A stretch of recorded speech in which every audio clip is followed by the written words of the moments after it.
Comment faire pour supprimer le stress de votre vie?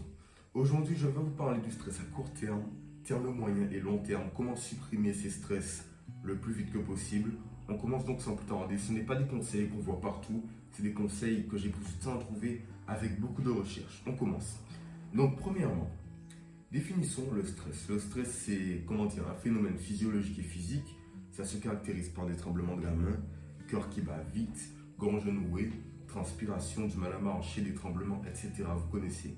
Maintenant, si on parle du niveau scientifique, ok, il faut bien se dire que dans votre corps, il y a des neurones appelés ganglions de la chaîne sympathique qui commencent au niveau de votre cou et terminent au niveau de votre nombril, ok. Et ces ganglions s'activent très vite en situation de stress. Et quand ils s'activent, ils relâchent simplement des neurotransmetteurs comme l'acétylcholine, l'adrénaline, etc. Et donc, en partant de ce principe, quand ces neurotransmetteurs entrent en contact avec tout le corps et principalement le cœur et les jambes, il faut bien se dire que ces deux derniers font en sorte de faire gonfler les vaisseaux sanguins à cause des neurotransmetteurs. Donc, ça donne quoi? Ça donne que ton cœur bat plus vite, tu as des jambes lourdes et cet effet favorise d'autres effets dans ton cœur comme la gorge sèche parce que tes glandes salivaires sont nouées, etc. Donc, tu dois comprendre que c'est surtout un phénomène physiologique et un peu mental, d'accord? On commence donc sans plus tarder avec le premier outil.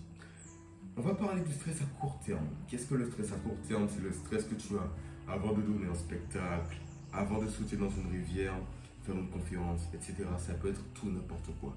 Maintenant, ça se caractérise simplement parce qu'il y a des tremblements. Tu sais déjà que ton cœur bat vite. Tu sais que c'est du stress à court terme. Ça n'arrive pas souvent. Et maintenant, comment faire? C'est un conseil assez négligé, mais c'est simplement la respiration. Qu'est-ce que j'entends par respiration? Je ne parle pas d'une respiration toute simple. Je parle d'une respiration bien précise. Il y a deux méthodes. Pour commencer, tu dois comprendre pourquoi c'est utile. Quand tu inspires, quand tu expires, il y a ton diaphragme qui est en capacité de se déplacer. Et quand ton diaphragme descend, ton cœur grossit, il prend donc plus d'espace et le sang circule moins vite dans ce dernier. D'une façon ou d'une autre, ton cerveau reçoit cette information. Il fait donc en sorte que du sang s'achemine jusqu'à ton cœur bat donc plus vite et c'est donc une situation de stress, d'accord? Et tu dois te rendre compte que tu peux contrôler la position de ton diaphragme et donc par conséquent, écoute-moi bien, c'est tout simple. En contrôlant cette position, tu peux ralentir ton rythme cardiaque. Et comment faire? Il y a deux méthodes pour ça. Première respiration, écoute-moi attentivement. Tu dois inspirer vigoureusement, et ensuite expirer lentement, comme ça.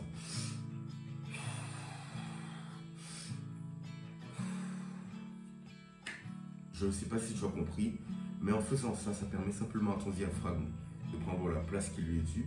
Et donc, ton cœur reprend cet état initial, le sang circule normalement et ton rythme cardiaque s'apaise. Tu te détends aussi simplement que ça. La deuxième méthode est aussi la suivante. Tu peux inspirer une première fois, un tout petit peu une deuxième fois, et puis tu expires, ok? Comme ça.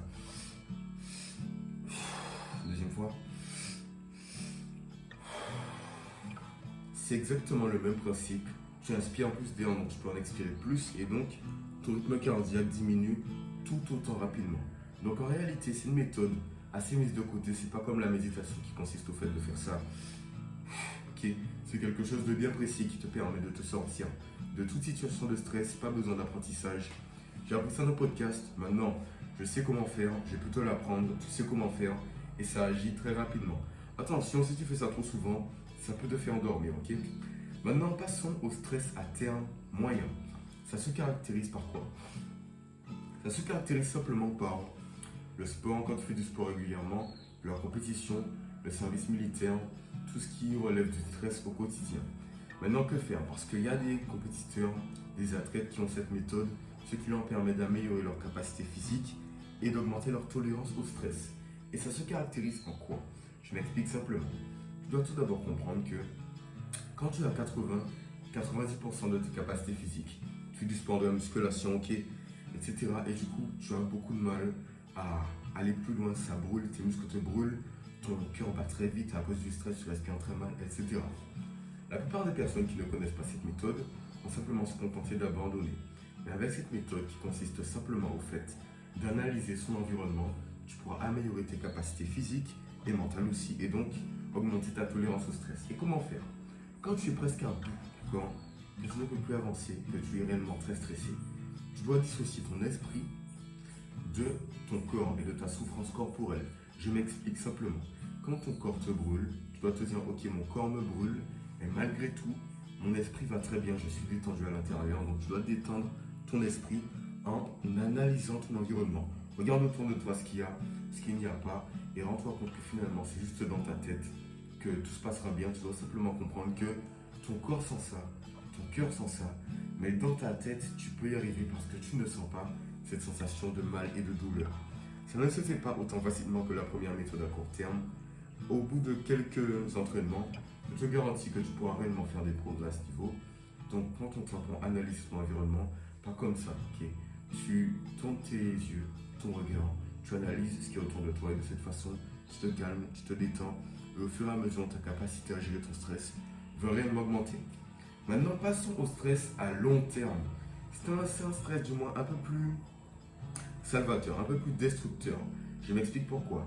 Ce stress-là, tu ne le veux surtout pas pour une bonne santé mentale. Parce qu'autant le stress à court terme, ça relâche de l'adrénaline, ça renforce ton système immunitaire, tout cela. Mais le stress à long terme, il n'y a rien de bon à ça. C'est un stress chronique, tu dois absolument le supprimer de ta vie si tu veux avoir une bonne vie et être plus détendu au quotidien et améliorer ta santé mentale. Et maintenant, comment se faire? Il y a des conseils tout simples que les autres youtubeurs vont te donner, je ne vais pas te les donner, c'est-à-dire fais du sport, écris un bon mode de vie, dors bien, mange bien, etc. Mais tout ça, je pense que tu le sais déjà. Ce que tu ne sais pas en réalité, c'est que, comment dire ça? Tu dois commencer par avoir des bonnes relations sociales. Et je m'explique, attends une seconde. Je ne parle pas d'SMS, envoyer des messages à quelqu'un. Non. Je parle simplement du fait d'aller voir une personne dans la vraie vie, voir son visage, ses mouvements, son langage corporel. Toutes ces choses, tu peux les analyser seulement dans la vraie vie. Ou pas en vidéo, à la rigueur. Mais c'est mieux dans la vraie vie, tu sens l'odeur de la personne, etc. Et pourquoi? Parce que le fait de voir les personnes, ça te permet de te confier et de diminuer ton stress. Parlons aussi d'un neurotransmetteur, non, d'un neuromodulateur du moins, qui s'appelle la sérotonine, d'accord? C'est un neurotransmetteur responsable, un neuromodulateur du moins, je dis mal, responsable du bonheur. Et je m'explique simplement. Comment faire en sorte que la sérotonine, d'accord, qui est donc ce qui te permet d'être heureux, prolifère dans ton corps et dans ta tête, c'est simplement en ayant des relations sociales. Et comment se faire? Tu dois aller voir du monde. Je sais très bien que ce n'est pas facile d'avoir des bonnes relations sociales, ça demande du temps, de la patience, des compromis, etc. Mais si tu veux être heureux, améliorer ta santé mentale, diminuer ton stress à long terme, à court terme, à terme moyen, la solution est toute simple, toute tracée. Tu dois simplement apprendre à aller vers les gens pour augmenter ton taux de mélatonine, de sérotonine dans ton corps. Et de cette façon, tu seras simplement plus heureux au quotidien et ton stress chronique va diminuer. Je te dirais que c'est tout, mais c'est faux. En réalité, je dois parler de la tachykénine, ok? La tachykénine, c'est une molécule qui est présente dans ton corps seulement quand tu as des manques de relations sociales. C'est-à-dire que quand tu es trop dans ta chambre, tu travailles sur ton business, peu importe ce que c'est, cette molécule va simplement te dire, sors plus souvent, revoir du monde, prends plus de temps pour communiquer avec les autres. Et tant que ce n'est pas fait, cette molécule va se proliférer dans ton corps et elle va te pourrir la vie. Donc ce que tu dois faire, c'est jauger.